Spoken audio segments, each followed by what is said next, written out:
So இன்னைக்கான tip வந்து ஒரு நார்மல் அடல்ட் ஒரு நாளைக்கு எவ்வளோ லிட்டர்ஸ் ஆஃப் தண்ணி எடுத்துக்கணும் பார்த்துலாமா.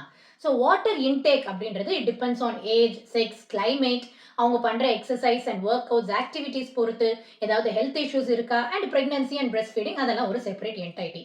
ஸோ யூஷுவல் நார்ம்ஸ் என்ன அப்படின்னு பார்த்தீங்கன்னா 8 glasses of water per day, that is approximately 2 liters of water per day வந்துடும். ஸோ இந்த வாட்டர் இன்டேக்ன்றது வெறும் வாட்டர் மட்டும் இல்லைங்க, அண்ட் அதர் பீவரேஜஸ் நம்ம எடுத்துக்கிறது ஃபுட் அது எல்லாமே சேர்ந்துரும். அண்ட் 20% ஆஃப் வாட்டர் வந்து அந்த ஃபுட் மூலமா நம்மளுக்கு வந்து சேரும்.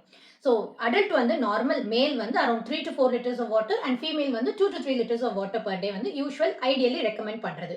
அண்ட் நீங்க எடுத்துக்கிற தண்ணி உங்க பாடிக்கு பத்துதா இல்லையா, கரெக்டா இருக்கான்னு எப்படி கண்டுபிடிக்கிறது அப்படின்னா, ஃபர்ஸ்ட் தாகம் எடுத்தாதான் போய் தண்ணி குடிக்கணும்னு இல்லாம யூஸ்வலா அப்பப்போ தண்ணி குடிச்சுக்கிறது நல்லது. இது ஒரு இம்பார்ட்டன்ட் டிப்பும் கூட.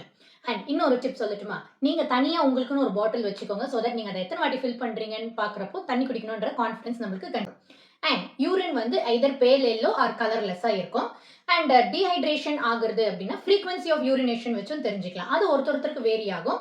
நார்மலி ஓகே, பட் பர் டேவே 2 to 3 டைம்ஸ் தான் போறாங்களே அப்படின்னா டீஹைட்ரேஷனை நோக்கி போறீங்களான்றதை நீங்க கண்டிப்பா பார்க்கணும். ஸோ டேக் வாட்டர், முக்கியமா இந்த சம்மர்ல நிறைய தண்ணி குடிங்க. Stay hydrated. பை.